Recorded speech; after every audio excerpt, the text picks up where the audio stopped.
संत रामपालजी महाराज एक असे महान संत आहेत ज्यांनी आपली सद्भक्ती, तत्वज्ञान, करुणा आणि सेवेच्या बळावर समाजात नवीन आदर्श प्रस्थापित केला आहे.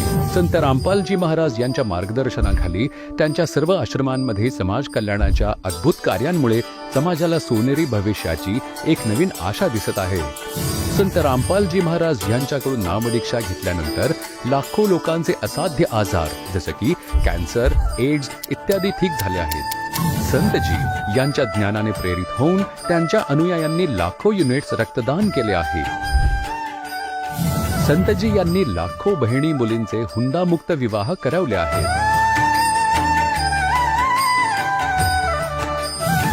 संतजी यांनी लाखो लोकांचे नशा सोडवली, करोडो उद्ध्वस्त परिवार पुनर्वसित केले. संतजी यांच्या आश्रमांमध्ये समागमादरम्यान निशुल्क नेत्रचिकित्सा, दंतचिकित्सा प्रदान केली जाते. संत रामपालजी महाराज यांच्याद्वारे वेळोवेळी पर्यावरण संरक्षणाच्या उद्देशाने मोठ्या प्रमाणावर वृक्षारोपण केले जाते.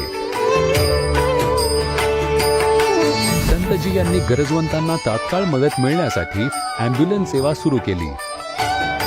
संतजी आपल्या अनुयायांना देहदान करण्यासाठी प्रेरित करतात, ज्यामुळे मानवतेची सेवा आणि चिकित्सा क्षेत्रामध्ये सुधारणा होऊ शकेल.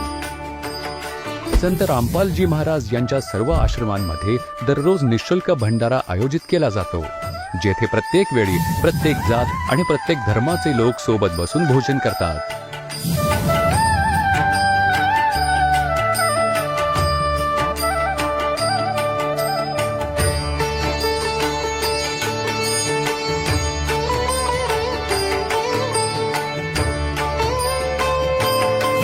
संत रामपालजी महाराज यांच्या आश्रमांमध्ये हजारो वयोवृद्धांना सन्मान आणि प्रेमाने जीवन जगण्याची संधी मिळते. त्यांच्या खाण्याची, राहण्याची आणि आरोग्याची पूर्ण जबाबदारी संत रामपालजी महाराज उचलतात. अनाथ मुलांसाठी संत रामपालजी महाराज यांचे सर्व आश्रम कोणत्याही वरदानापेक्षा कमी नाहीत. शिक्षण, संस्कार आणि भविष्यासाठी एक उत्तम संधी प्रदान केली जाते.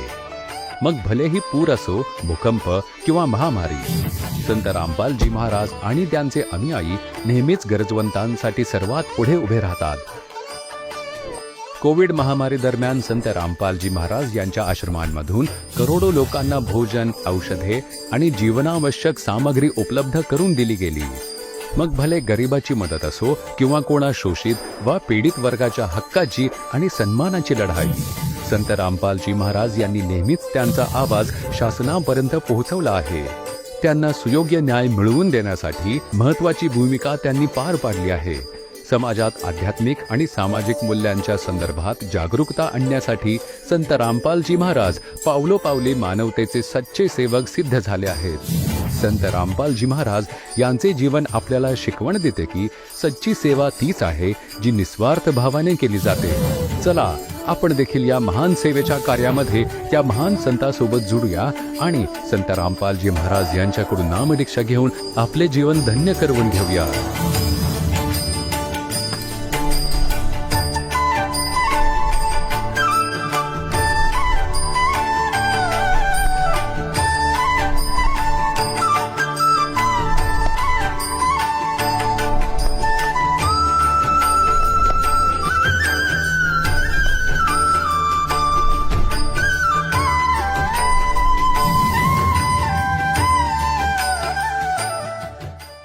हा सत्संग संत रामपालजी महाराजांचा असून मराठी भाषिक भक्त समाजास सहज समजावे म्हणून हिंदी भाषेतून मराठी भाषेत रूपांतरित करण्यात आलेला आहे.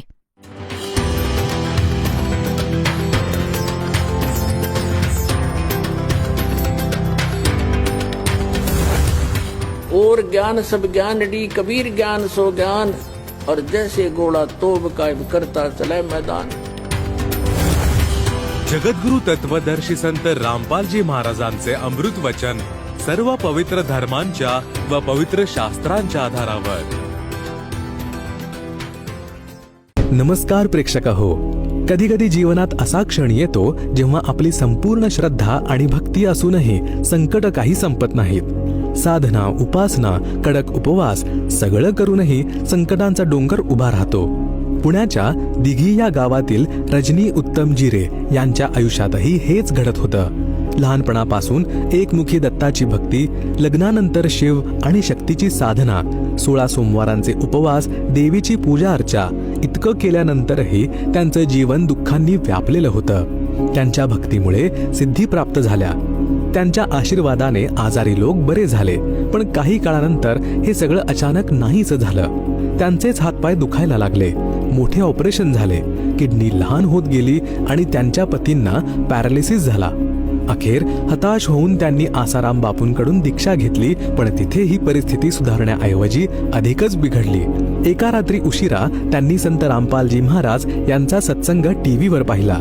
पहिले 2 दिवस काही विशेष जाणवलं नाही. पण 3 महिने सातत्याने सत्संग ऐकल्यानंतर त्यांना एक वेगळाच प्रकाश दिसू लागला. त्यांनी ज्ञानगंगा पुस्तक मागवलं आणि त्यातील सत्य त्यांना अंतःकरणातून जाणवलं. मग 26 नोव्हेंबर 2017 रोजी संत रामपालजी महाराजांची गुरुदीक्षा घेतली. आणि त्यानंतर काय झालं? त्यांच्या पतींना आलेला पॅरालिसिस अचानक बरा झाला. त्यांच्या स्वप्नांमध्ये दिसलेले गूढ संकेत आणि प्रत्यक्षात मिळालेल्या अनुभूतींनी त्यांच्या श्रद्धेला अधिकच बळ दिलं. ही कहाणी म्हणजे केवळ चमत्कार नव्हे, तर एका सच्च्या भक्ती मार्गाचा पुरावा आहे. पण नेमके काय घडले त्यांच्या जीवनात? कसे घडले हे चमत्कार? चला ऐकूया रजनी उत्तमजिरे यांच्याच शब्दात. नमस्कार. सतसाहेब. आपलं नाव? रजनी उत्तमजिरे. आपण कुठून आलात? दिघेगाव, पुणे 15, महाराष्ट्र. आपला व्यवसाय काय आहे?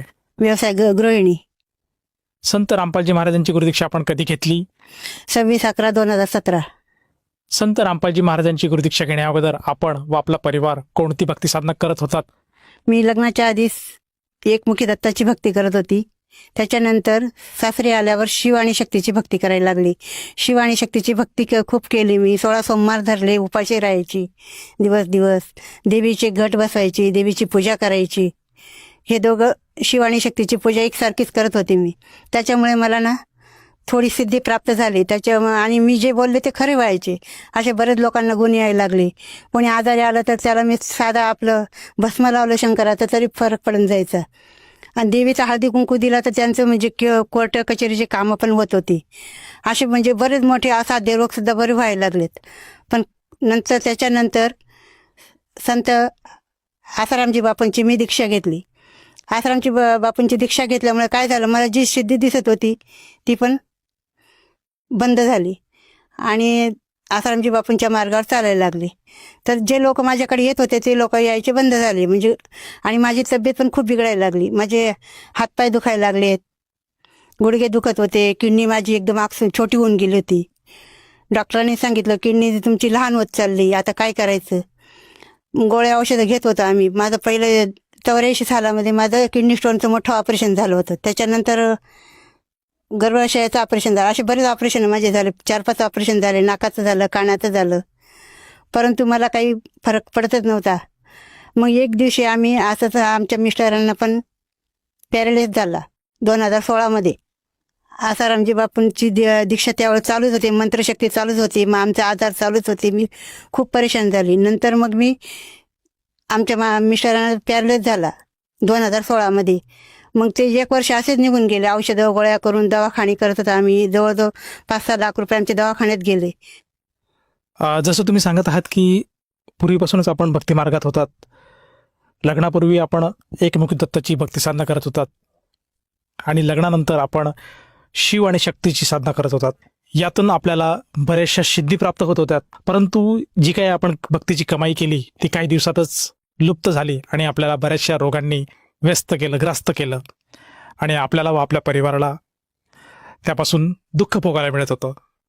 मग मला असं विचारायचं आहे की संत रामपालजी महाराज यांचा जो मार्ग आहे हा आपल्याला कसा कळाला आणि आपण त्यांच्या शरणात कसे आलात? एक दिवशी रात्री 10 वाजता मी रामपालजी महाराजांचे ईश्वर चॅनलवर सत्संग ऐकत होते. तर 1 दिवस ऐकलं, 2 दिवस ऐकलं, असे मी कम्प्लीट 3 महिने संत काय ऐकत होते. ते चालू होते नंबर. मग मी त्या नंबरवर SMS केला. तर मी ज्ञानगंगा पुस्तक मागवलं. ज्ञानगंगा पुस्तक द्यायला एक भगतजी आमच्या घरी आले. मग त्या भगतजींना मी विचारलं की दीक्षा कुठे मिळते. मग त्यांनी आम्हाला वाकडेवाडीचा पत्ता दिला. मग वाकडेवाडीला आम्ही 2 जण गेलो आणि दीक्षा घेतली. जसं तुम्ही सांगत आहात की संत रामपालजी महाराजांचं जे सत्संग आहे हे आपण TV चॅनलच्या माध्यमातून बघत होतात. जवळजवळ 3 महिने आपण त्यांच्या सत्संगाचं श्रवण केलं आणि त्यातनं आपल्याला असं जाणवलं की आपण सुद्धा संत रामपालजी महाराजांची सद्भक्ती घ्यायला हवी. असं जेव्हा आपल्याला भासलं तेव्हा आपण वाकडेवाडी येथे जाऊन संत रामपालजी महाराजांची नामदीक्षा घेतली. तर मला असं विचारायचं आहे की जेव्हा आपण संत रामपालजी महाराजांची नामदीक्षा घेतली आणि त्यांच्या सद्भक्तीला आपण लागलात, त्यानंतर आपल्याला व आपल्या परिवाराला काय काय लाभ प्राप्त झालेत? एवढे लाभ झाले, सांगायला गेलं तर रात्र पुरायचे नाही की दिवस पुरायचं नाही. खूप लाभ झाले, पण त्याच्यातले मी 2-3 अनुभव सांगते तुम्हाला. एक वेळेस आमच्या मिस्टरांना तर पॅरलेस झालं होतं, मी सांगितलं पहिले. तर ते पाण्याच्या टाकीमध्ये पडले, पण इतकं ओरडत होते, आम्हाला ऐकायला येत नव्हतं. पण ते नंतर थोड्या वेळाने बघतो ते पाण्यावर तरंगत होते. मग 2-3 माणसांनी मिळून आम्ही त्यांना वरती काढलं आणि त्यांनी सांगितलं की माझे हात पाय आहेत ना गुरुजींच्या हातावर होते. म्हटलं कोण गुरुजी? म्हणजे संत रामपालजी महाराज, त्यांच्या हातावर माझे पाय होते आणि त्यांनी मला वरती ठेवलं म्हणे तरंगत. कारण आम्ही त्या दिवशी टाकीमध्ये नेमकंच एक टँकर ओतला होता, फुल टाकी भरलेली होती पाण्याने. आणि त्यातल्या पाण्यात ते न बुडता त्यांना पोहता पण येत नव्हतं, एक हात एक पाय त्यांचा गेलेला होता, ते काहीच काम करू शकत नव्हते. तशा परिस्थितीत ते एकदम सुरक्षित राहिले, त्यांना काही झालेलं नव्हतं. या व्यतिरिक्त आपल्याला आणखीन काही अनुभवायला मिळाला का? हो, एक औरंगाबादला मी चालले होते आणि रिझर्वेशन करून मी पहिल्याच सीटावर येऊन बसली. तर सीटावर येऊन बसताच एक बाबा माझ्या मागे आले, ते म्हणतात मला हे सीट तुझं पाहिजे. मी म्हटलं तुम्हाला ही सीट मी का देऊ, मागं सीट मोकळं आहे, तुम्ही बसा तिथं, गाडी पूर्ण खाली आहे. ते म्हणतात नाही मला हेच सीट पाहिजे बाई, तू उठ इथून. म्हटलं बरं बाबा तुम्ही बसा. मी 3 नंबरच्या सीटावर जाऊन बसले आणि आपलं रामपालजी महाराजांचं सत्संग ऐकायला सुरुवात केली. कानामध्ये ते हेडफोन घातल्यामुळे मला काय झालं ते कळलं नाही. पुढे थोड्या वेळाने ते सत्संग संपल्यावर मी बघते वरती मान करून, तर ते सीट आहे ना दरवाजामध्ये पालथं पडलेलं होतं. तर मी शेजारच्या लोकांना विचारलं, म्हटलं काय झालं? ते म्हणते अपघात झाला होता गाडीला. म्हणलं कसला अपघात? मग ती गाय पुढे आली होती, ड्रायव्हरने जोरात ब्रेक मारला, त्यामुळे एकमेकावर लोक आदळली, सीटं 2 तुटलीत म्हणतात. पुढचं सीट पण हे तुटलेलं आहे. मी म्हटलं इथे एक बाबा बसले होते, ते कुठे गेलेत? म्हणजे कोण बाबा? इथं कोणीच बाबा नव्हता, आम्हाला कोणी दिसलं नाही. म्हणजे तुम्हीच फक्त 3 नंबरच्या सीटावर बसल्या होत्या. मग मी मनातल्या मनात परमात्माचा आभार मानले. संत कबीर साहेब म्हटलं रामपालजी महाराजांनी मला वाचवलं. आणि एक अनुभव असा होता, आमच्या दिघीला पाण्याची खूप टंचाई आहे. तर 3 वाजता पाणी यायचं, 3-3:30ला. तर एक दिवशी मी म्हटलं मी पाण्याला काय उठत नाही आज, मी झोपणार आहे. तर आमचे मिस्टर म्हणले नाही उठ, पाणी आलं तू बघ. मी म्हटलं अहो माझे लई पाय दुखतात. म्हणजे कसे काय? अहो म्हटलं मी ना वरती त्या याच्यावर पालखीमध्ये बसून माझे पाय खूप दुखतात. म्हणलं कसली पालखी? अहो म्हटलं मी वरती गेली होती. म्हणे कुठं? म्हटलं अहो ते वरती ना एक नाग होता त्या गाडीला, त्या नागाच्या पाठीवर एक पालखी होती, त्या पालखीत मी बसली होती. म्हटलं नाग? कसला नाग? म्हटलं 5 फण्याचा नाग होता म्हटलं बसलेला, आणि त्याने मला घेऊन गेला म्हटलं वरती. म्हणे कुठे कुठं नेलं तुला? म्हटलं अहो पहिल्या सुरुवातीला ना मी एका दरवाजाजवळ गेले. म्हटलं तिथं काचेचं मोठं असं अंड्या आकाराचं हे होतं. म्हटलं तिथं 3 देव बसलेले होते. म्हटलं त्यांचे ते गप्पा मारत होते. म्हटलं मला होकारच दिला नाही त्यांनी. मी आवाज देते त्यांना, ते पण माझं ऐकू गेलं नाही त्यांना. आणि त्याच्यानंतर पुढे गेले. म्हटलं चालत पुढे गेले तर एक ठिकाणी मला ना 1 ग्लास पाणी दिलं म्हटलं प्यायला कोणीतरी. दरवाजा उघडला, पण तिथं पण मी थांबली नाही. त्याच्या पुढे मला त्या नागाने नेलं, तर एक बंद दरवाजाजवळ नेऊन सोडलं म्हटलं. तर त्या ठिकाणी ते भयानक मला ते जे रूप दिसलं म्हटलं, ते मी त्या रूपाला घाबरली. आणि त्या नागाला म्हटलं मला जिथून आणलं तिथं मला सोडून ये माझ्या घरी, इथं कशाला आणलं तू मला? तर नाग म्हटला हे दरवाजा तुला उघडायचा आहे. म्हटलं कशाने उघडायचा? हा दरवाजाची चाबी तुझ्याकडे पण नाही, माझ्याकडे बी नाही म्हणे. ही चाबी संत परमात्मा जे आहेत रामपालजी महाराज पृथ्वीवर आले त्यांच्याकडेच चाबी तुला भेटणार, आणि तेच तुला चाबी देतील, तेव्हा तू इथे येशील म्हटले. आणि लगेच माझे डोळे उघडले. तर आमच्या माने कोणतं तू पाणी सोड म्हटलं नाही माझा लई पाय दुखतो. तर मी अक्षरशः बघितलं तर माझा एक गुडघा हिरवागार झालेला होता. अक्षरशः ते पालखीचं जे लागून मला दांडी लागलेली होती. तर मग मी डॉक्टरला दाखवलं. डॉक्टर म्हणला हे मार लागलेला आहे म्हणजे, घासून झालेलं आहे पायाला, आणि असं पिंपळाच्या पानासारखं त्याचा आकार झाला होता. गुडघा माझा पूर्ण हिरवा झाला होता. मी म्हटलं ते पालखीवर बसून कसं काय? म्हणलं मला पालखीचा दांडा खूप लागत होता म्हटलं. मग मी एक भगतजीला पण अनुभव सांगितला. ते म्हणजे परमात्माची कृपा झाली तुमच्यावर, तुम्ही सतलोकापर्यंत नाही गेल्या, परत आल्या म्हणे वापस. एवढं ऐकून मला ते जरा परत मी परमात्म्याचे आभार मानले. आणि असे वेळोवेळी चमत्कार होत राहिले परमात्म्याचे. ज्यावेळेस आपण आठवण केली ना त्यावेळेस परमात्मा हजर असतात. एक दिवशी ना आमच्या घरी स्वयंपाकच कोणी केला नव्हता, आणि मी कुठून तरी आले. मला खूप भूक लागली होती, म्हणजे मुलीकडे पण नाही आणि इकडे बी नाही. आता मी म्हटलं मी कधी स्वयंपाक करणार, मला लई कंटाळा आला, मी आता करत नाही. तेवढ्यामध्ये ना एक माझी मानलेली मुलगी आहे, मोठा डबाच भरून घेऊन आली. मग ते तुला जे जे खाऊ वाटलं हे घे तुझा डबा. आम्ही सगळ्यांनी ते डब्बा खाल्ला, पण ते डबा संपला नाही जेवणाचा. मग नंतर तिसऱ्या दिवशी मी त्या माझ्या मुलीला विचारलं, मानलेलं मुलीला, म्हणलं तू मला डबा पाठवला, तुझा डबा घेऊन जा. ती म्हणते मी कधी डबा पाठवला, मी तर ते मालेगावला गेली होती, तुला डबा कशाला देऊ म्हणे, माझ्याच घरी कोण नव्हतं म्हणे, आम्ही आत्ताच आलो मालेगाववरून. म्हटलं नाही, हा डबा बघ तुझं नाव आहे याच्यावर. ती पण आश्चर्यचकित झाली की हे तुझ्या परमात्मानेच केलं असेल तुला म्हणे, तू उपाशी होती ना दिवसभर, त्याच्यामुळे तुला ते परमात्म्याने कृपा केली खूप. असे बरेच चमत्कार झालेत. ज्या दिवशी परमात्मा माझ्या असे समोर उभे राहिले का त्या दिवशी काहीतरी चमत्कार घडतोच. आणि अजून एक चमत्कार असा झाला, पाहुणे आले होते, त्याच्यामध्ये एक लहान बाळ आलं होतं, 2 वर्षाचं होतं ते बाळ. ते खूप रडत होतं. त्याने काय बघितलं, म्हणजे आमच्या घरामध्ये द्राक्ष होते पण थोडी होती ती, तर मोठ्या मुलांनी खाऊन घेतली आणि ते मुलगा तसाच राहिला, त्याला 2च मिळाले. तो म्हणतो मला अजून जाम पाहिजे. मला याला अजून जाम कुठून आणायचे, तो द्राक्षीला जाम म्हणत होता. म्हणलं इथं जाम मिळत नाही. मग आम्ही जरा त्याच्यावर चिडलो आणि बाजूला बसलो. मी परमात्म्याला म्हणलं अतिथी देवो भव असं म्हणतात, पण अतिथीच उपाशी राहिला, आज रडतोय म्हणलं लहान बाळ, 2 वर्षाचा बाळ आपल्याकडे रडून राहिला, पण त्याची इच्छा पूर्ण करू शकत नाही. म्हटलं अख्ख्या गावात द्राक्षे कावर भेटून नाही राहिलेत. सगळे म्हणणं पाठवलं, कुठं कुठं तरी भेटलं नाही. पोरग झोपलात. रात्री 3 वाजता आम्ही पाणी आलं, पाणी सोडायला उठले तर बघते तर काय, मुलाच्या हातामध्ये द्राक्ष होती हिरवीगार. त्याला म्हणलं बाळा तू कुठून आणले, म्हणते मला ह्या बाबांनी द्राक्ष दिले. म्हणतो कोणता बाबा, ते फोटोमध्ये हात दाखवून सांगत होता की या बाबांनी मला द्राक्ष दिले. ते बाबा दुसरं तिसरं कोणी नसून रामपालजी महाराजांचाच फोटो होता तो. आणि मग आम्ही म्हटलं बाळा मला एक द्राक्ष दे ना. तो म्हणतो नाही मी तुला देत नाही, तू या बाबाकडून घे, बाबाकडे मोठी टोपली भरून द्राक्ष आहेत. मी म्हटलं नाही तूच दे. म्हटलं नाही नाही मी देत नाही म्हणे, तुला बाबाकडून घे. म्हटलं ठीक आहे.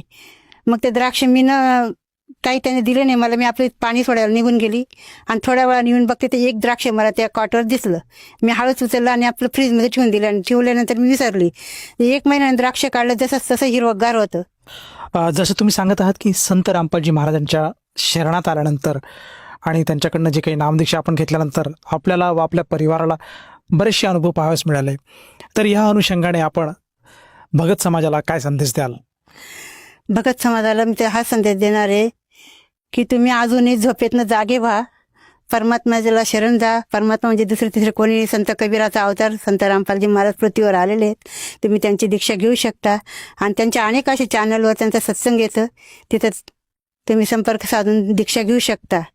आणि मी माझ्या खानदेशी माय बहिणींना अशी सांगत आहे, माझ्या खानदेशी माय बहिणीसन तुमले म्हणे अशी विनंती शे की तुम्ही संत रामपालजी महाराजले शरण जा आणि जे काही तुम्ही धरी राहणार ती सेवा काही तुम्ही करू नका. ती सेवा मग तुमले काहीच लाभ भेटणार नाही.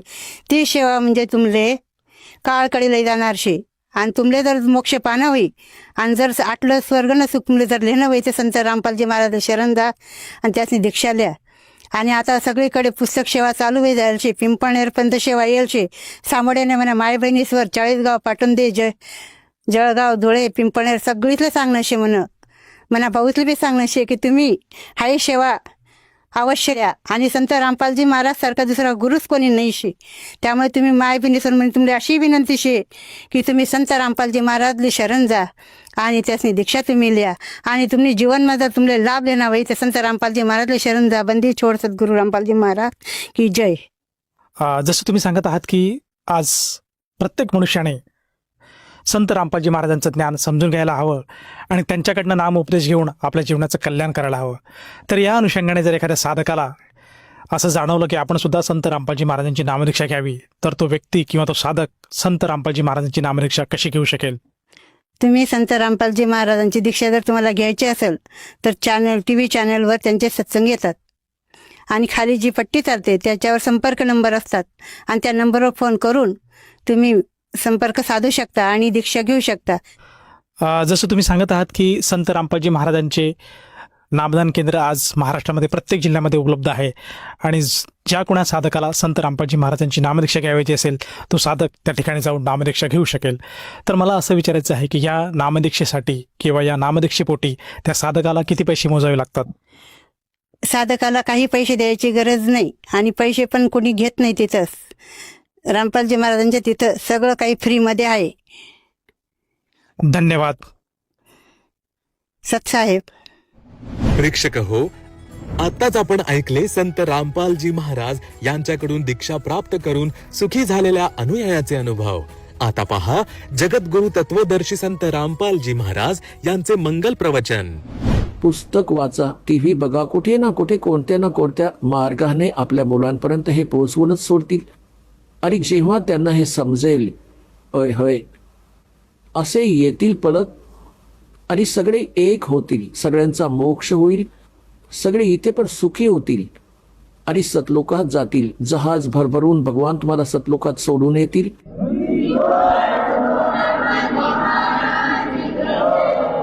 तर इथे प्रसंग जो चालू होता, इथे जो प्रसंग चालू आहे की गरीबदास जी जे आहेत त्यांचे विशेष योगदान आहे, यासाठी त्यांची थोडीशी हिस्ट्री ऐकवीन, कारण की तुम्हाला परमात्मा ओळखण्यास सोपे होईल. सगळे वेद सांगतात आणि सगळे परमात्मा प्राप्त संत गुण गातात, तर मग भगवानाला ओळखण्यात तुम्हाला कोणता धोका नाही होणार, उशीर नाही होणार आणि दृढ होऊन जाल. मग हवे तर कोणी ब्रह्मा विष्णू महेश पण येऊन तुम्हाला भ्रमित करण्याचा प्रयत्न करतील, तुम्ही त्यांचे म्हणणे मानू नाही शकणार. दास इतका तुम्हाला दृढ करू इच्छितो. आता जो प्रसंग चालू आहे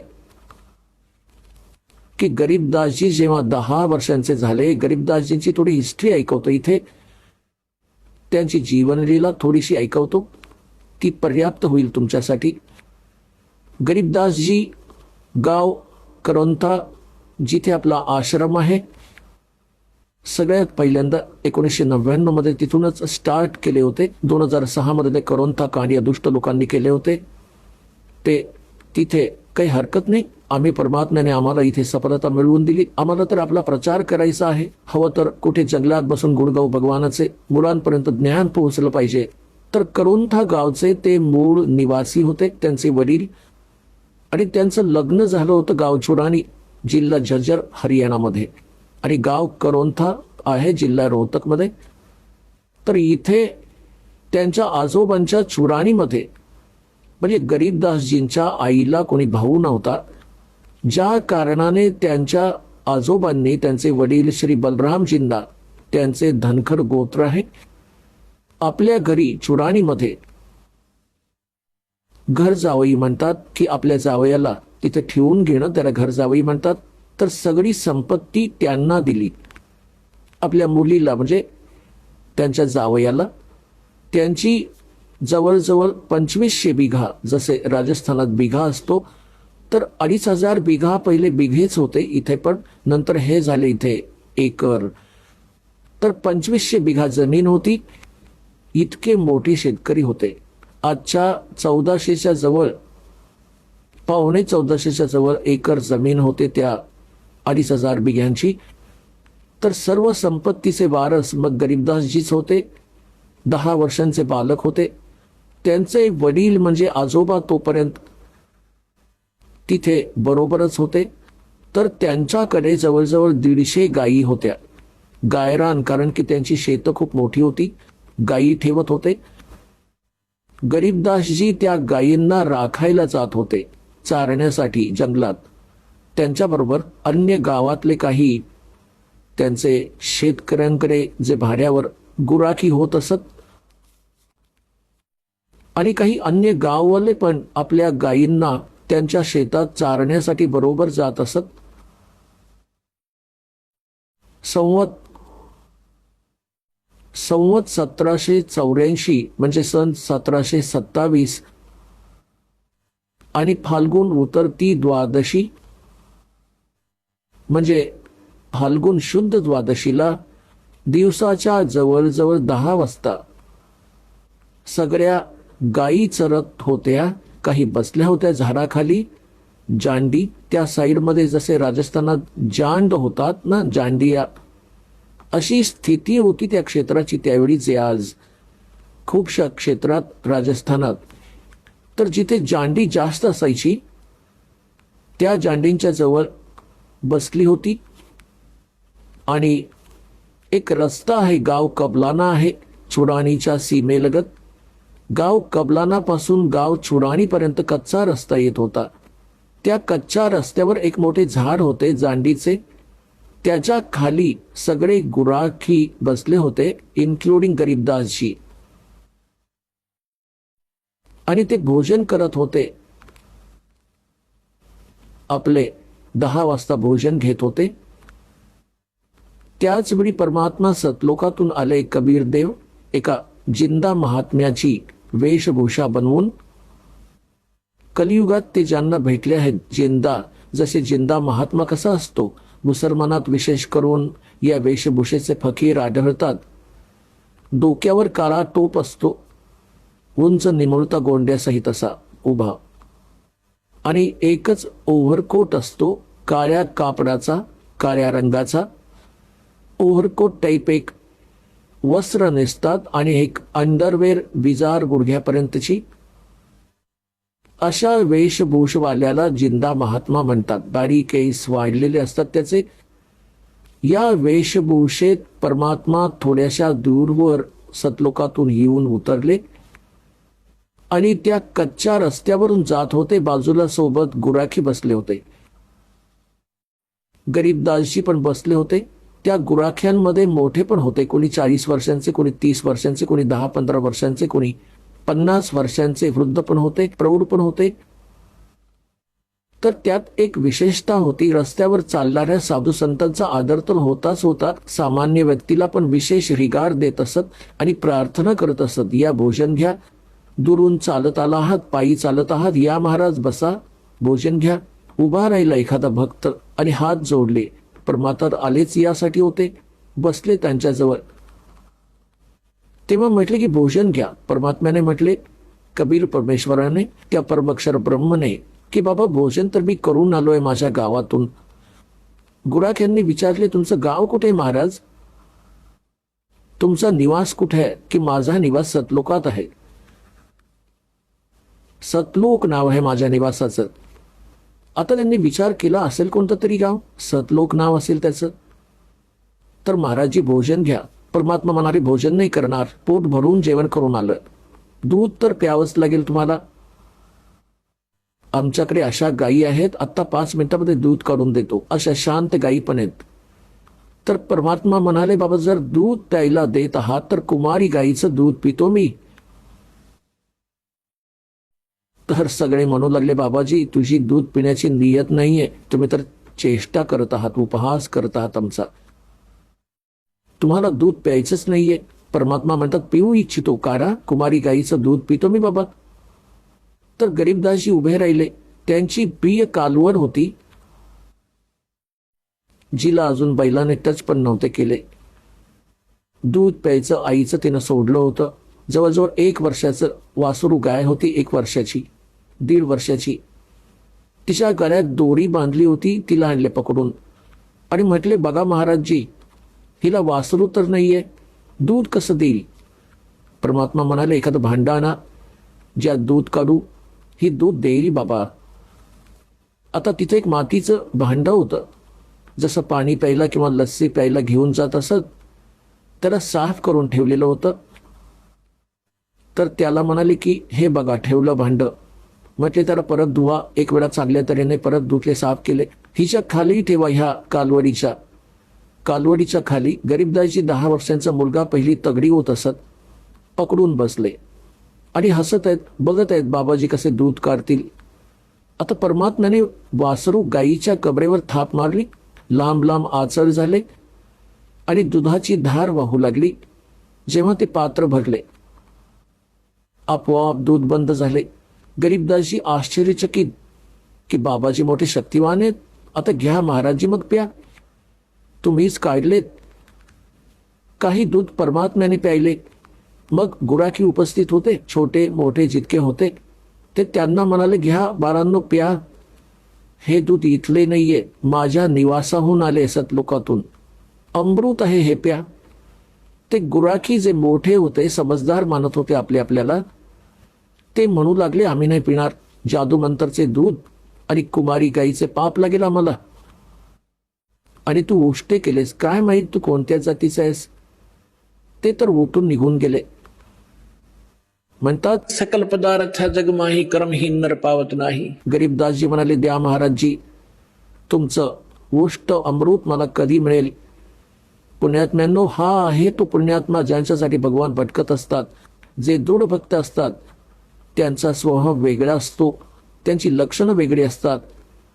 तर लगेच गटगट जितकं प्यायचं होतं तितकं प्यायलो, बाकीचं ठेवून दिलं. तर परमात्म्याने त्यांना ज्ञान समजावलं, सर्व कहाणी ऐकवली.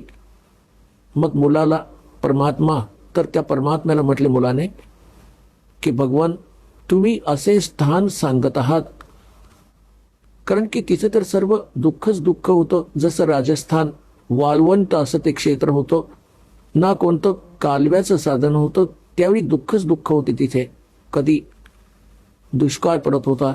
तर परमात्म्याने सांगितले की माझे जे निवास आहे बेटा, तिथे अशी दुधाची नदी वाहते, तुपाची सरोवरेच सरोवरे आहेत, आणि तिथे काजू, किशमिश, सफरचंद, संत्रे, सदाबहार वृक्ष आहेत.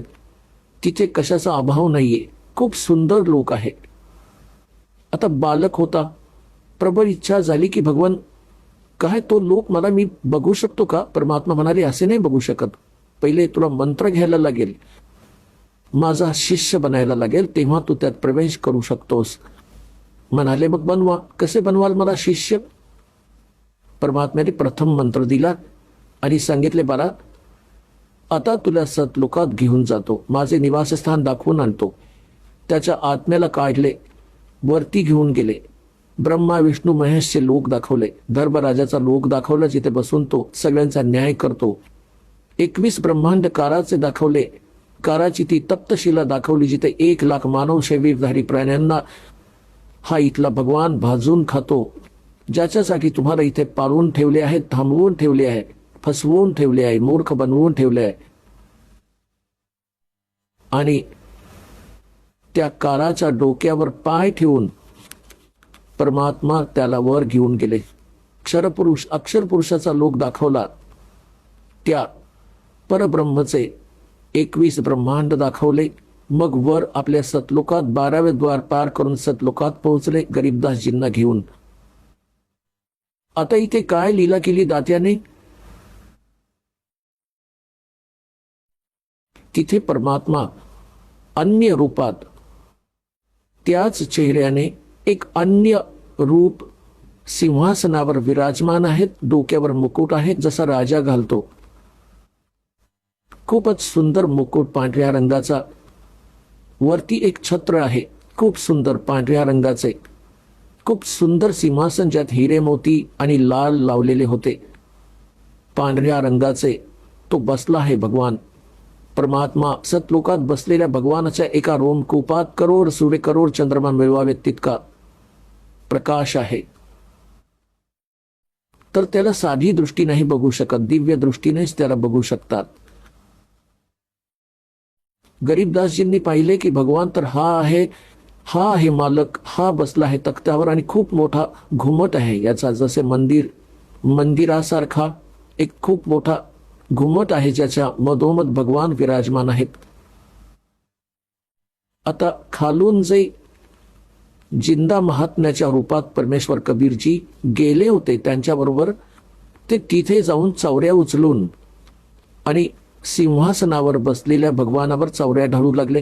गरीबदासजींनी विचार केला की भगवान तर हा आहे आणि हा बाबाजी याचा कोणी नोकर सेवादार, कोणी यांचा शिष्य वगैरे असेल. इतका विचार करतच होता तितक्यात ते तेजोमय शरीरवाले भगवान उभे राहिले, सिंहासन सोडले आणि करबद्ध होऊन म्हणाले भगवान ग्रहण करा आपले सिंहासन, आपल्या ॲब्सेन्समध्ये तुम्ही मला इथे बसवून गेला होतात. कबीर साहेब त्यावर विराजमान झाले आणि ते तेजोमय शरीर उठून चौऱ्या ढळू लागले. जसे भगवानावर मुले करतात, शिष्य करतात, गुरुजींवर असे. गरीबदासजींनी विचार केला अरे हा भगवान आणि चौऱ्या ढालतोय त्याच्यावर बाबाजींवर. इतक्यात काय झाले की ते तेजोमय शरीर खालून गेलेल्या जिंदा महात्म्याच्या शरीरात सामावले गेले आणि चौऱ्या आपोआप ढालतायत वरती. ह्या लिलेला पाहिल्यानंतर परमात्म्याने ती सगळी कथा ऐकवली. बाबा मी भगवान आहे. गरीबदास मी चुराणी, मी काशीमध्ये राहिलो 120 वर्ष. धानक कबीर नाव होते माझे. मी धानक रूपात राहत होतो, वेणकराचे काम करत होतो. साऱ्या सृष्टीला ज्ञान देण्याचा मी प्रयत्न केला, परंतु या खोट्या लोकांनी माझे चालू नाही दिले आणि सगळी मुले अशिक्षित आहेत. गरीबदासजींनी म्हटले भगवान मला इथेच ठेवा, मी नाही जाणार त्या घाण लोकात. परमात्म्याने म्हटले की बाळा जायला लागेल, तुझे भाऊ बहीण आहेत, त्यांना कोण सांगेल माझा महिमा? माझा साक्षीदार कोण बनेल? तू साक्षीदार हो, मी तुझ्या बरोबर राहीन, कोणती आपत्ती मला तुझ्यावर येऊ देणार नाही, तू मंत्र करत राहा. या गोष्टीला ऐकून म्हणजे या प्रोसेसमध्ये, या साऱ्या घटनाक्रमामध्ये खूप वेळ निघून गेला. तिकडून जे गुराखी होते त्यांनी ते तर सोडून गेले होते, त्याला खूप दूर निघून गेले. 2, 3, 4 तासांनंतर, 5 तासांनंतर त्यांनी पाहिले, तोपर्यंत त्यांच्या लक्षात नाही येऊ दिले परमात्म्याने. त्यांनी म्हटले, अरे त्या मुलीचा मुलगा कुठे? तो त्याचा नंबर आलाय गाई चारायचा. गुराखी काय करत असत? आपली वेळ टर्न लावत असत. 2 तास तू गायींच्या सोबत उभा राहा, आम्ही झोपतो झाडाखाली. तर त्याचा जेव्हा नंबर आला त्याला शोधले की अरे तो कुठे गेला. त्यांना वाटले की बाबाजीचा जवळ बसला होता. या त्याला उठवून बोलावून 2 जण बोलवायला गेले. ते शरीर असे बसले आहे आरामात आणि ते हाका मारत आहेत, अरे गरीबू. गरीबदास नाव होते महापुरुषाचे. गावात नाव बिघडवत असत, मग गरीबू म्हणत असत. गरीबू म्हणू लागले, अरे गरीबू ये, तुझा नंबर आला गाई चारायचा. जवळ येऊन म्हणू लागले, अरे भगतजी उभा राहा. त्यांना वाटले समाधी लावून बसलाय हा. आणि तो बसला, शरीर टिकले होते त्याचे, पकडून हलवू लागले. ए भगतजी उभा राहा. ते पडले तर डोळे उघडे होते, श्वास नाही. ते तर एकदम आश्चर्यचकित झाले. हाका मारल्या दुसऱ्या बरोबरच्यांना की गरीबू मेला, पळत या. त्यांनी सांगितले की जा गावात सांगा, सर्व कथा ऐकवा की एका बाबाजींनी जंतर मंतरचे दूध पाजले, त्यामुळे मेला तो. आता गावात पळत गेले. माता पित्यांचा एकटा पुत्र, तो पण 12 वर्ष लग्न झाल्यावर झाला होता, लग्नानंतर. आणि त्याचा मृत्यू ऐकून दोघे अचेत झाले, बेशुद्ध झाले, चक्कर येऊन पडले. मग गावातले अन्य लोक, त्याचे आजोबा बरोबर अजून पण बरेचसे ज्याने पण ऐकले ते जाऊ लागले शेताकडे. तिथून मुलाचे शव उचलून आणले. संध्याकाळ झाली. चितेवर ठेवले अंतिम संस्कार करण्यासाठी.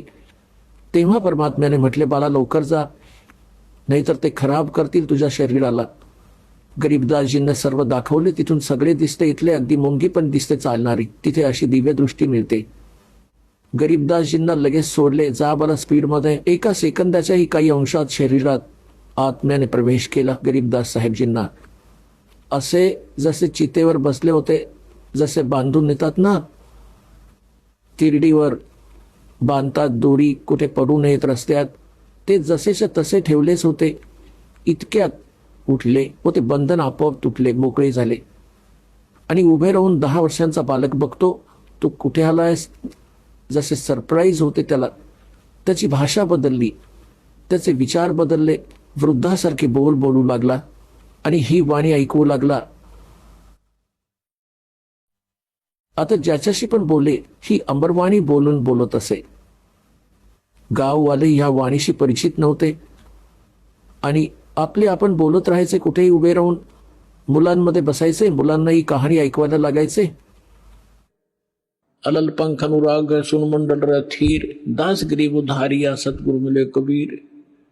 तर सगळं गाव त्याला म्हणू लागला, मुलगा वेडा झाला, वेडे वाकडे बोलत आहे, याची भाषा समजत नाही, वेडा झाला, मेंटल झाला हा. त्याला वेडा म्हणू लागले गावात. बावळा म्हणतात ना, वेडा, बावळा, त्याला बावळा म्हणू लागले. बावळा नाव ठेवले त्या परमात्म्याच्या प्रिय आत्म्याचे. त्या तत्वज्ञानहीन प्राण्यांनी सांगतात, गरीबदास जी को भी बावड़ा बता के कर ले दुनिया सैनी का. आता जेव्हा गरीबदासजी 13 वर्षांचे झाले, तेव्हा त्यांना हा संतोष झाला आई वडिलांना आणि गाववाल्यांना की बाबा काही हरकत नाही, वेडा तर झालाच आहे हा, तरी पण त्याची आई, ही मुलगी आपल्या या वेड्याला बघून त्याच्याबरोबर आपल्या जीवनात संतोष मानेल की ही मरणार नाही याच्या वियोगाने. कृपा आहे भगवानाची. जिवंत तर झाला, वेडा झाला तर झाला. यामध्ये 3 वर्ष निघून गेली. एक दादूपंथी दादू जसे पण आपले महात्मा दादूजींचा उल्लेख केला दासाने की त्यांना पण भगवान भेटले होते. कबीर साहेब 7 वर्ष वय असताना, 7 वर्षांचे बालक होते तेव्हा ते, आणि त्यांना पण असे वनात, जसे गावाबाहेर थोडेसे जंगल असायचे, म्हणजे थोडे जंगल असायचे, त्याला वन म्हणायचे. तिथे मुलांबरोबर खेळत होता. परमात्मा जिंदा महात्म्याच्या रूपात आले, त्यांच्याशी पण ही चर्चा केली. आता परमात्म्याने आपल्या तांब्यात सतलुकातून अमृत आणले होते, ते ठेवले होते. तर बोलता बोलता ज्ञान ऐकू लागले मुले, मोठ्या इंटरेस्टने ऐकू लागली. दादूजींनी म्हटले, हे भगवान, तो लोक कसा आहे तुमचा? काय मी बघू शकतो? म्हटले, हो बाळा, बघू शकतो, पण दीक्षा घ्यायला पाहिजे आधी. तर द्या मला दीक्षा. मंत्र ऐकवला, मग त्यानंतर एक पेय पदार्थ पाजायचा असतो, जसे आम्ही तुम्हाला मिसरी व जल पाजतो हे अमृत. अशा प्रकारे भगवानाने काय केले, त्या विड्याच्या पानावर पहिले तर अमृत स्वतः प्यायले, उष्टे केले, आणि मग त्यातूनच विड्याच्या पानावर घातले. पान, जवळपास कोणते पानाचे झाड होते, त्यावर हे असे घातले की घे बाळा, पिऊन घे. सगळी अन्य मुले पण बसली होती, त्यांना पण सांगितले, घ्या, तुम्ही पण घ्या, अमृत आहे हे. ती तर उठून पळून गेली की नको, बाबाजी देतोय, कसले पाणी देतोय, उष्टे केले तू. आता त्याने दादू साहेबजींनी, द्या भगवान, तुमचे उष्टे कधी मिळेल. ते प्यायले. प्यायल्यानंतर परमात्म्याने म्हटले की तुला दाखवतो सतलोक, हो घेऊन चला. 3 दिवस आणि 3 रात्री दादूजींचे शरीर अचेत राहिले, श्वास संपले नव्हते, परंतु कोमामध्ये, आजकाल कोमामध्ये म्हणतात त्याला, आणि आत्म्याला घेऊन गेले परमात्मावरती. जशी गरीबदासजींच्या बरोबर लीला केली होती तशीच केली. आणि 3 दिवसांपर्यंत नातेवाईक गोळा झाले, ना मुलगा मरत आहे ना जगत आहे, हाहाकार माजलाय. गावाच्या आजूबाजूचे लोक, जाणकार जमले. 3ऱ्या दिवशी शुद्ध आली आणि उभा राहून म्हणू लागला, ओहो, कुठे गेले ते भगवान, परमात्मा कुठे आहेत? वेड्यासारखा झाला आणि फिरू लागला इकडे तिकडे. तर कबीर साहेब सांगतात, राम योगी ना जीवे अर्जीवत बवडा हो. रामापासून वेगळे होऊन भगवानाच्या सुखाला पाहून माणूस एकतर जगणार नाही, जगला तर वेडा होईल. तर अशी दया त्या महापुरुषाची झाली. तर दादू साहेबजी मोठे होत गेले. जेव्हा जेव्हा त्यांनी अमृतवाणी बोलली, तिथे त्यांच्या शिष्यांनी लिहिली दादूसाहेबजींच्या, आणि दादूसाहेबजींच्या ग्रंथात विद्यमान आहे ही वाणी. आता दादूजी काय सांगतात, थोडीशी महिमा परमात्म्याची दादूजींच्या शब्दात ऐकवतो. पुण्यात्म्यांनो, परमात्मा शब्द म्हणताच पाप कमी व्हायला लागतात जीवाचे, परंतु जो परमात्मा आहे त्याला उद्देश बनवून त्याला परमात्मा म्हटले जावे. आता जसे आपण तहसीलदाराला प्रधानमंत्री म्हणू लागलो आणि त्याच्यासमोर ॲप्लिकेशन ठेवले, प्रधानमंत्रींच्या स्तराचं काम, आणि त्या तहसीलदाराच्या समोर ठेवलं, जरी प्रधानमंत्री म्हणाले, कितीही विनवणी केली तरी तो काम नाही करू शकणार. तर प्रधानमंत्र्यांचाच उद्देश घेऊन त्याच्यासमोर अर्ज ठेवू, तेव्हा ते काम होईल. आता काय सांगतात दादूसाहेबजींनी कसे गुण गायले आहेत. जो जो शरण कबीर के वो तिरगे अंत अपारे, दादू गुण के ता कहूं भाई, कहत न आवे वार, कहत न पावे पार. कबीर करता आप है दूजा ना कोई, दादू पूर्ण जगत को भक्ति दृढ़ावत सोए. ठिका पूरा होए जब सब कोई तजे शरीर, दादू काल पकड़े नहीं जपे जो नाम कबीर. आदमी की आयु घटे तब जम घेरे आए, स्मरण किया कबीर का दादू लिया बचाए. मेट दिए अपराध सब आए मिले छन माही, दादू संग ले गए कबीर चरण की छाई. सेवक देव निज चरण का दादू अपना जान, भृंगी सत कबीर ने कीन्या आप समाने। दादू अंतर्गत सदा छिन छिन सुमरण ध्याने। वारू नाम कबीर पर पल पल मेरे पराणे। सुन सुन साख कबीर की यू काल नवावे माथे। धन धन तीनों लोक में दादू जोड़े हाथ। केरी नाम कबीर का विखम काल गजराज। दादू भजन प्रताप से ये भाग गए सुनत आवाज। पल एक नाम कबीर का दादू मन चित लाए। अस्थि के असवार को ये स्वान काल ना खाए। सुमरत नाम कबीर का कटे काल की पीरे। दादू दिन दिन ऊंचा होवे फिर परमानंद सुख सीरे। दादू नाम कबीर की जय कोई लेवे ओटे। तिनको कबू लागे नहीं ये काल बजर की चोटे।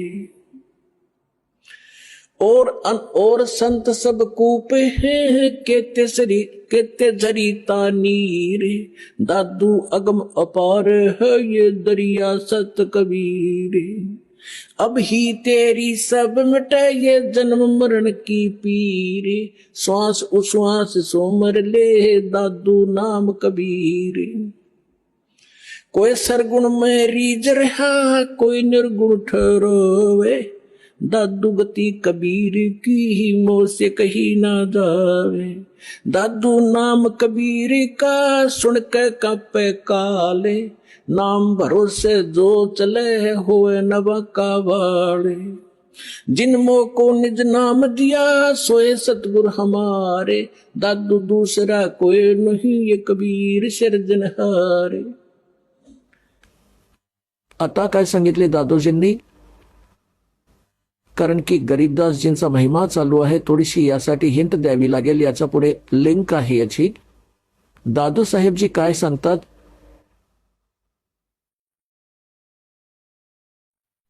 की सुन सुन साख कबीर की. साख म्हणजे महिमा, परमात्म्याचे सामर्थ्य. ऐक ऐक जसे जसे परमात्म्याचा महिमा जिथे चालू आहे तर काळ पण डोकं ठेवेल, कारण तो तर समर्थ आहे. हा काळ इथला भगवान जो आहे, जो भगवानाचा महिमा कुठे होत असेल, सच्चाई सत महिमा ऐकवला जातो, तर काळ पण नाक रगडेल, डोकं टेकवेल की भगवान तर समर्थच आहे. तो कबीर तर पूर्ण परमात्मा आहे. तो सुन सुन साख कबीर की काल नेवावे माथ. झुकवेल डोकं और धन हो तीनों लोक में दादू जोड़े हाथ. मग बघा कशी तुलना केली आहे. केरी नाम कबीर का और विखम काल गजराज. दादू भजन प्रताप से यू भाग्य सुनत आवाज. आता 21 ब्रह्मांडांचा स्वामी आहे. श्रीमद भगवत गीता अध्याय नंबर 15 श्लोक नंबर 18 गीता ज्ञानदाता हा ब्रह्म आहे, काल आहे. हा स्वतः म्हणतो की माझ्या अंतर्गत जितके पण प्राणी आहेत त्यापेक्षा मी उत्तम आहे, श्रेष्ठ आहे, त्यापेक्षा तगडा आहे मी. त्यामुळे मी लोकवेदाच्या आधाराने पुरुषोत्तम प्रसिद्ध होत आहे मी. कारण की जितके पण याच्या अंतर्गत प्राणी आहेत कालाचे, हा त्यांच्याहून तगडा आहे. हा 1000 कलांचा ब्रह्मा विष्णू महेश हे विष्णूजी 16 कलांचे, आणि हा 4 भुजांचा तो 1000 भुजांचा. म्हणजे यांच्यात इथल्या प्राण्यात ब्रह्मा विष्णू महेश आमच्यापेक्षा सगळ्यात तगडे शक्तिशाली आहेत. यापेक्षाही तो कितीतरी पट शक्तिशाली आहे. आताच आपण ऐकलं संत रामपालजी महाराज यांचं मंगल प्रवचन. चला आता ऐकूया संत रामपालजी महाराज यांच्याकडून नामदीक्षा घेऊन सद्भक्ती करून अद्भुत लाभ प्राप्त करणाऱ्या अनुयायाचे विचार. नमस्कार प्रेक्षक हो. जीवन कधी सुखाचे असते तर कधी दुःखाचा अंधार दाटून येतो. काही लोक देवाच्या भक्तीत संपूर्ण जीवन समर्पित करतात, पण तरीही त्यांच्या आयुष्यात शांतीचा अभाव राहतो. नागपूरचे रेवा शंकरदास बहेकर यांचा प्रवासही असाच एका टप्प्यावरून गेला जिथे त्यांच्या भक्तीची दिशा बदलली आणि त्यांचं संपूर्ण आयुष्यच बदलून गेलं. पूर्वी ते जगातील सर्व प्रकारच्या उपासनांमध्ये रमले होते. शिर्डी, शेगाव, शनी शिंगणापूर येथे नियमित दर्शनाला जाणे, गुरुवारी मंदिरात पूजा करणे आणि 12 वर्ष कबीर पंथ अनुसरून तिथे गुरुदीक्षा घेणे, या सगळ्या साधनांनी ते परिपूर्ण समाधानाच्या शोधात होते. परंतु तरीही त्यांच्या मनाला शांती मिळाली नाही आणि त्यांची आर्थिक परिस्थिती दिवसेंदिवस खालावत चालली होती. पण मग अचानक एका गूढ क्षणाने त्यांचा जीवन प्रवाह बदलला. एका ओळखीच्या गुरुभावाकडून ज्ञानगंगा नावाचं पुस्तक त्यांच्या हाती पडलं. त्या पुस्तकाच्या 2च पानांमध्ये असं काय होतं की त्यांना एक विलक्षण जाणीव झाली. काय होतं त्या ओळखीच्या शब्दांमध्ये जे त्यांच्या हृदयात एक तेजस्वी जाणीव निर्माण करून गेलं. या अनुभूतीनंतर त्यांचा प्रवास थांबला नाही. त्यांनी 1 महिना तो ग्रंथ वाचला आणि आर्थिक संकटांमधून बाहेर पडत शेवटी 2014 मध्ये संपूर्ण परिवारासह बरवाला आश्रमात जाऊन संत रामपालजी महाराज यांची गुरुदीक्षा घेतली. आणि त्यानंतर काय झालं? त्यानंतर घडलेल्या चमत्कारिक घटना, त्यांच्या पत्नीच्या जीवघेण्या आजारातून झालेला आश्चर्यकारक बचाव, आर्थिक उन्नती आणि त्यांच्या भक्तीच्या मार्गावर मिळालेले संकेत, या सगळ्याचा एक जबरदस्त अनुभव त्यांना मिळाला. नेमकं काय झालं त्यांच्या आयुष्यात? या संपूर्ण प्रवासाची गोष्ट त्यांच्याच शब्दात ऐकूया. नमस्कार. नमस्कार सर. आपलं नाव? माझं नाव रेवा शंकरदास बहेकर. आपण कुठून आलात? मी नागपूर, महाराष्ट्र. आपला व्यवसाय काय आहे? मी सिव्हिल कॉन्ट्रॅक्टर आहे. संत रामपालजी महाराजांची साधना आपण कधी घेतली? मी संत रामपालजी महाराजची साधना सन 2014 मध्ये घेतली. संत रामपालजी महाराजांची गुरुदीक्षा घेण्या अगोदर आपण व आपला परिवार कोणती भक्ती साधना करत होतात? मी ही जगातील आन उपासना आणि ब्रह्मा विष्णू महेशची भक्ती करायचो. आणि शिर्डी, शेगाव, शनी शिंगणापूरला जात होतो दरवर्षी. आणि मंदिरामध्ये दर गुरुवारी, आणि त्याच्यासोबत मी कबीर पंथातही जुळलो होतो. ती कबीर पंथात 12 वर्ष राहिलं. तिथे त्यांनी मला दीक्षा दिली होती. अशी 12 वर्ष त्या कबीर पंथामध्ये काढली आणि अशी लोकवेदानुसार अनुपासना केली. सर, जसं तुम्ही सांगत आहात की तुम्ही महाराष्ट्रामध्ये जी प्रचलित देवी देवतांची उपासना आहे ती तुम्ही भक्ती साधना करत होतात, तसेच तुम्ही कबीर पंथाशी सुद्धा निगडीत होतात. असं असताना तुम्हाला संत रामपालजी महाराजांचा मार्ग आणि त्यांची साधना कशी कळाली आणि तुम्ही ती कधी घेतली आणि कशी घेतली? मी कबीर पंथात असताना एकदा चौका आरती आमच्या एका गुरुभावाच्या इथे होती. तिथे अचानक गेलो. तिथे माझा एक गुरुभाऊ होता कबीरपंथी. त्यांनी मला ज्ञानगंगा पुस्तक दाखवली. ती पुस्तक पाहिली मी. त्याच्यामध्ये गुरुजीचा फोटो आणि कबीर साहेबाचा फोटो दिसला. ती पाहिल्यानंतर मला अचानक एकदम स्पार्क झाल्यासारखं झालं आणि त्याच्यातले 2 पानं वाचल्यानंतर मला असं वाटलं की इथे काहीतरी विशेष भक्ती साधना आहे. आणि ती पाहिल्यानंतर मी ती पुस्तक वाचली 1 महिना.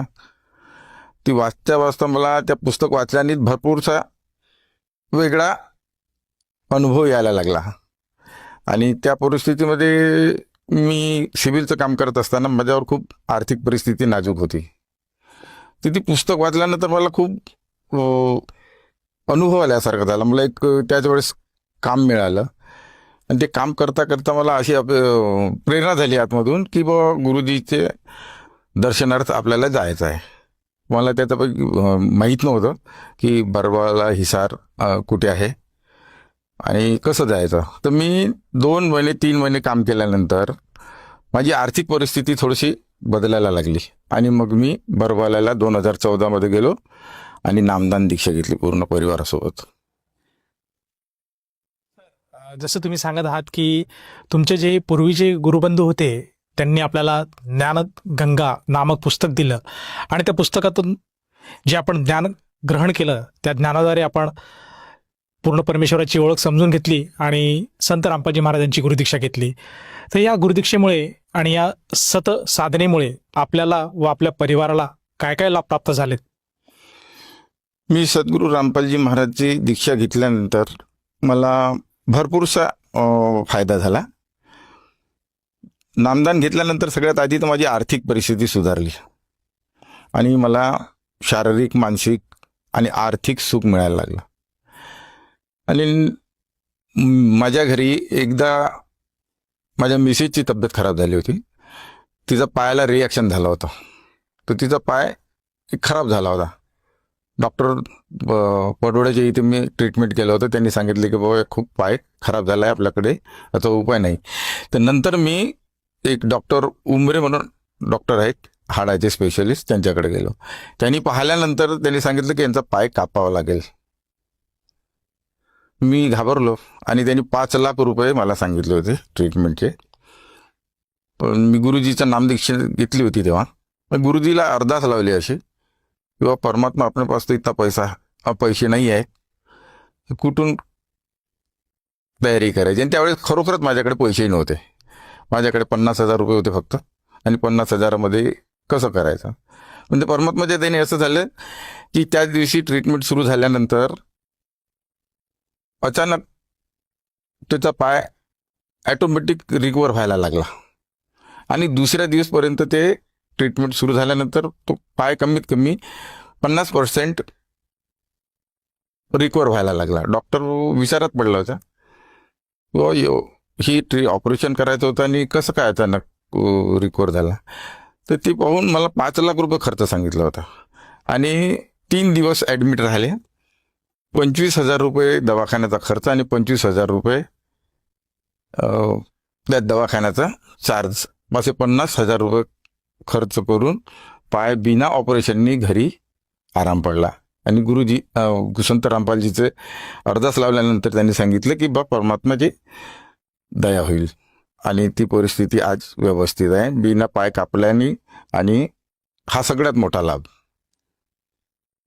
सर, जसं तुम्ही सांगत आहात की संत रामपालजी महाराजांच्या शरणात आल्यानंतर आपल्याला आपल्या जो पत्नीचा जो पाय आहे त्याला ॲलर्जी होऊन तो निकामी होणार होता, तो कट करावा लागणार होता. परंतु संत रामपालजी महाराजांकडे आपण प्रार्थना केली आणि त्यांच्या सद्भक्तीमुळे, त्यांच्या आशीर्वादामात्रे आपल्या पत्नीचा पाय न कापता तो पूर्ववत बरा झाला आणि ती आता आज व्यवस्थित आहे.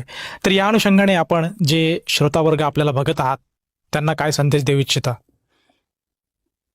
मी लोकांना एवढंच सांगू शकतो की संत रामपालजींचे महाराजाचे सत्संग अनेको चॅनलवरती येतात आणि त्याच्या खाली पट्टी चालते, त्याच्यावर फोन नंबर येतात. त्याच्यावर फोन करून सद्गुरू रामपालजी महाराजांची नामदीक्षा घ्या आणि आपलं जीवन कल्याण करा. नामदीक्षा घेण्यासाठी खर्च काही येत नाही, निशुल्क नामदान दिले जाते. आणि अनेक TV चॅनलवरती कार्यक्रम येतात, त्याच्या स्क्रीनवरती नंबर चालतात. ते फोन नंबरवर फोन करून तुम्ही ज्या एरियात राहता, तुमच्या ज्या तालुक्यात राहता त्या एरियाचा फोन नंबर मिळेल आणि तिथल्याच एरियात जवळपास नामदान स्थळ आहेत, तिथे जाऊन तुम्ही नामदान घेऊ शकता. धन्यवाद. नमस्कार.